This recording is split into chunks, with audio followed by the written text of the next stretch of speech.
स्वागत है आपका हमारे YouTube चैनल पर। फ्रेंड्स, मैंने इस चैनल पर मैथ के ट्रिक्स की सीरीज चला रखी है, तो आप उसे ज़रूर देखिएगा। और आज जो हम डिस्कस करने वाले हैं, मैंने इससे पहले ज्योग्राफी के कई सारे लेक्चर अपलोड किए हुए हैं। और जो पिछला लेक्चर था, मैं भारत के बारे में एक सामान्य परिचय दे रहा हूँ, तो वो पार्ट 1 था। आज उससे आगे देखते हैं भारत के बारे में, पार्ट 2। भारत का एक सामान्य परिचय है, ठीक है, भारत का सामान्य परिचय। पिछले पार्ट 1 में भी मैंने आपसे डिस्कस किया था जो इम्पोर्टेंट प्रश्न है जो एग्ज़ाम पॉइंट ऑफ व्यू से पूछे जाते हैं, उन्हीं सब पे मैं ज़्यादा फोकस था। और पार्ट 2 में भी मैं ऐसा ही करूँगा कि जो प्रश्न एग्ज़ाम पॉइंट ऑफ व्यू से बहुत ज़्यादा महत्वपूर्ण है, जो प्रश्न बनते हैं भारत को लेकर, भारत की भौगोलिक दृष्टि हो, उसको लेकर प्राकृतिक दृष्टि जैसी भी हो, भारत को लेकर बनते हैं, उसके बारे में ज़्यादा फोकस रहेंगे। तो ये पार्ट 2 है। आपने अगर पार्ट 1 नहीं देखा है तो आप देखिएगा, आपको पसंद आएगा। अगर आपको पसंद आता है तो प्लीज़ फ्रेंड्स, मैं देखता हूँ कि व्यू तो आ जाते हैं कुछ, लेकिन आप लोग लाइक नहीं करते, शेयर नहीं करते। तो प्लीज़, जब कोई इफ़र्ट कर रहा है आपके लिए तो आप लाइक भी कर दिया करिए अगर पसंद आए तो। चलिए, भारत के बारे में एक सामान्य सा प्रश्न एग्जाम में ये पूछा जाता है कि भारत में जो पुदुचेरी है, ठीक है, पुदुचेरी, इसमें 4 डिस्ट्रिक्ट आती है और ये डिस्ट्रिक्ट कहाँ है, किस राज्य में है, इस तरीके से ये पूछता है कि पहले तो 4 डिस्ट्रिक्ट कौन कौन सी है। पुडुचेरी का नाम जो है वो 4 डिस्ट्रिक्ट से आता है। 4 डिस्ट्रिक्ट को मिला के पुडुचेरी दिया गया है वो उस क्षेत्र के नाम को, और ये चारों डिस्ट्रिक्ट अलग अलग जगह पे है। तो सबसे पहले तो वो उस डिस्ट्रिक्ट का नाम पूछेगा, फिर वो पूछेगा कि भाई किस किस जगह पे ये है। तो सबसे पहले नाम ही है पुडुचेरी, तो पहला तो यही हो गया, एक पुडुचेरी है, ठीक है, इस नाम का एक जिला है, ठीक है, जो कि यही मुख्य है, डिस्ट्रिक्ट हेडक्वार्टर यही है, इसलिए इसी के नाम पर वो पुडुचेरी नाम पड़ गया उसका। ये कहाँ है, तो ये तमिलनाडु में, ठीक है, तमिलनाडु की सीमा पे, तमिलनाडु की सीमा के पास है, ठीक है। दूसरा जो डिस्ट्रिक्ट है जो पुडुचेरी के अंतर्गत ही आता है, 4 जिले हैं, तो दूसरा कराईकल, ठीक है, कराईकल, कराईकल है। ये आपसे पूछ देगा कि भाई किस राज्य के समीप है, तो तमिलनाडु ये भी है, ठीक है, तमिलनाडु की सीमा के पास है। फिर तीसरा जो पुडुचेरी के अंतर्गत 4 डिस्ट्रिक्ट है, उनके में जो तीसरा है वो है, तीसरा नाम है यमन, तीसरा है यमन। ये कहाँ पर, तो ये आंध्रा की सीमा के, आंध्र प्रदेश की सीमा के पास है। चौथा स्टेट जो कि लास्ट है, पुडुचेरी डिस्ट्रिक्ट में 4 डिस्ट्रिक्ट इंक्लूड है, उसमें पहला है पुडुचेरी जो तमिलनाडु, दूसरा कराईकल तमिलनाडु, तीसरा है यमन आंध्र की सीमा के पास है, और चौथा है माहे, ठीक है, ये है केरल के पास, ठीक है, केरल की सीमा के पास है। तो ये इंपॉर्टेंट प्रश्न है। भारत में पुडुचेरी में 4 डिस्ट्रिक्ट आते हैं, 4 जिले आते हैं। ये जिले एक पास नहीं है, अलग अलग है, और इन्हीं 4 जिलों को मिला के पुदुचेरी कहा गया। तो पहले तो नाम ही है पुदुचेरी, तो एक जिले का नाम है पुदुचेरी जो कि उसका हेडक्वार्टर है तमिलनाडु की सीमा के पास। दूसरा कराईकल, ये भी तमिलनाडु के पास है। यमन आंध्रा के पास, और माहे केरला के पास। तो इस तरीके से ये 4 राज्य मिलके पुदुचेरी बनाते हैं, ठीक है। अब देखिए, अब मैं आपसे ये डिस्कस कर लूँ कि भारत है वो बाउंड्री साझा करता है कितने देशों के साथ। भारत की जो बाउंड्री है वो 7 देशों के साथ साझा होती है, 7 देशों के साथ साझा होती है भारत की बाउंड्री। तो अगर मैं पूछ दूं कि सबसे ज़्यादा किस देश के साथ हमारी बाउंड्री शेयर होती है, सबसे ज़्यादा जो सीमा है वो शेयर होती है किस देश के साथ सबसे ज़्यादा, तो याद रखिएगा बांग्लादेश। पाकिस्तान आपका आंसर आ रहा होगा, लेकिन वो गलत है। सबसे ज़्यादा हमारी सीमा शेयर होती है बांग्लादेश से, ठीक है। अच्छा, ये भी आ सकता है कि बांग्लादेश से कौन सा राज्य जो है सबसे ज़्यादा सीमा शेयर करता है, तो पश्चिम बंगाल, ठीक है। देखिए प्रश्न क्या बन सकते हैं कि सबसे ज़्यादा भारत की सीमा किस देश के साथ शेयर होती है, तो बांग्लादेश के साथ सबसे ज़्यादा भारत की सीमा शेयर हो रही है। और कौन सा ऐसा राज्य है जो बांग्लादेश के साथ सबसे ज़्यादा शेयर कर रहा है, तो पश्चिम बंगाल है। एक तो प्रश्न ये हो गया। दूसरा प्रश्न ये हो सकता है, उसके बाद जो सीमा लगती है दूसरे नंबर पे वो चीन से लगती है, तो प्रश्न हमारा ये हो सकता है कि चीन के साथ सबसे ज़्यादा शेयर, बाउंड्री शेयर किस राज्य, भारत के किस राज्य के द्वारा की जाती है। ठीक है, तो याद रखिएगा जम्मू कश्मीर।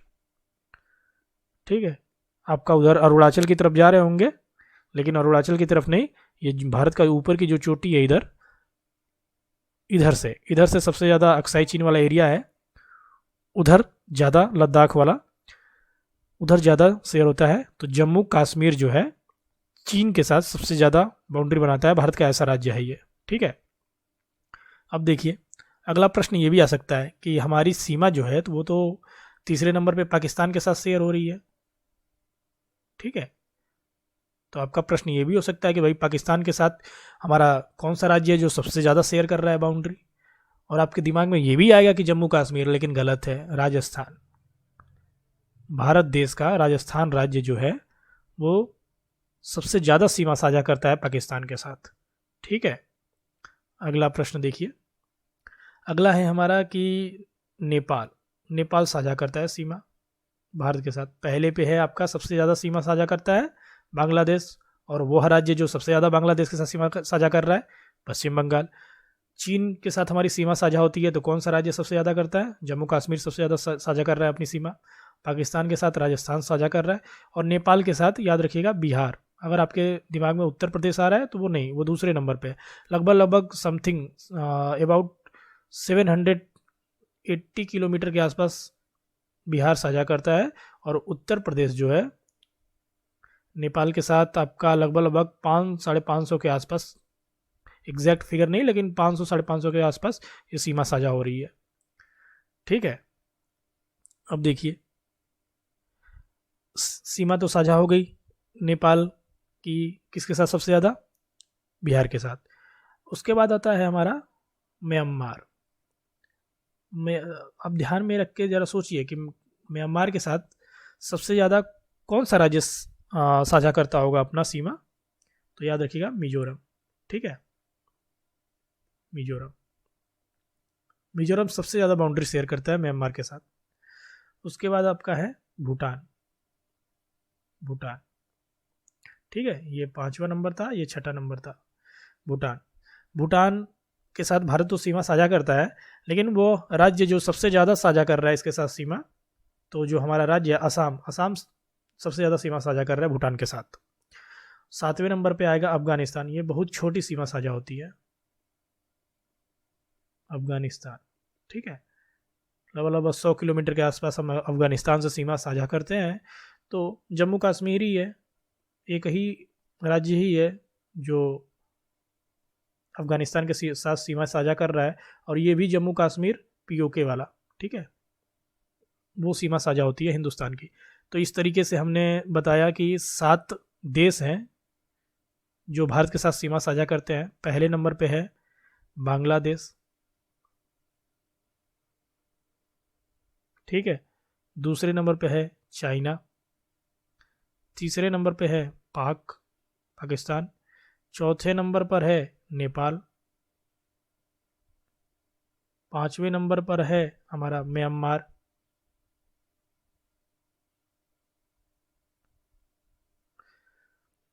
छठे नंबर पर है हमारा आपका भूटान, और 7वें नंबर पर है आपका अफगानिस्तान। तो इस तरीके से इतनी सीमाएं साझा होती हैं। इनके साथ सबसे बड़ा राज्य जो साझा कर रहा है पश्चिम बंगाल, चाइना जम्मू कश्मीर, इसके साथ राजस्थान सबसे ज़्यादा शामिल वो कर रहा है साझा, इसके साथ नेपाल के साथ बिहार, म्यांमार के साथ मिजोरम, भूटान के साथ असम, और अफगानिस्तान के साथ जम्मू कश्मीर। कौन सा वाला, पीओके वाला, पाक ऑक्युपाइड कश्मीर वाला जम्मू कश्मीर साझा कर रहा है। ठीक है, आगे देखते हैं कि भारत जो है जो सीमा साझा कर रहा है, तो रेखा उसकी बाउंड्री ये लाइन जो होती है सीमा रेखा, उनका नाम दिया गया है। जैसे अगर हम बात करें कि भारत और चीन के बीच जो सीमा रेखा है, ठीक है, सीमा रेखा, उसका कुछ नाम है। तो याद रखिएगा, भारत और चाइना के बीच जो लाइन है उसका नाम है मैकमोहन रेखा, ठीक है, जो मैकमोहन लाइन, ठीक है। और भारत व पाकिस्तान के साथ जो, सॉरी, पाकिस्तान के साथ जो सीमा रेखा है उसका नाम है आपका रेड क्लिफ, ठीक है, रेड क्लिफ, रेड क्लिफ रेखा। और भारत और अफगानिस्तान के साथ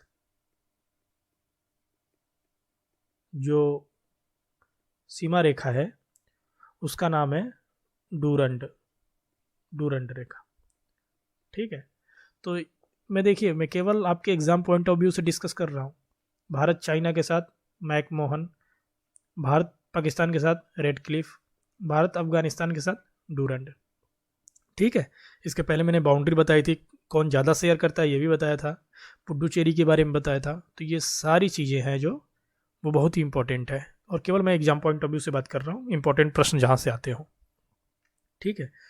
देखिए, भारत के एक भौगोलिक दृष्टि से एक बात कही जाती है कि भारत में भौगोलिक दृष्टि से जो भौगोलिक भूगर्भिक संरचनाएं हैं उनके बारे में कही जाती है कि सबसे प्राचीनतम चट्टानें कौन सी होती है भारत में पाई जाती हैं। भारत की सबसे प्राचीनतम चट्टानें, तो भारत में जो भारत में भूगर्भिक संरचना है उसमें सबसे जो प्राचीनतम चट्टानें हैं वो आर्कियन क्रम की चट्टानें हैं, ठीक है, सॉरी, आर्कियन क्रम की चट्टानें,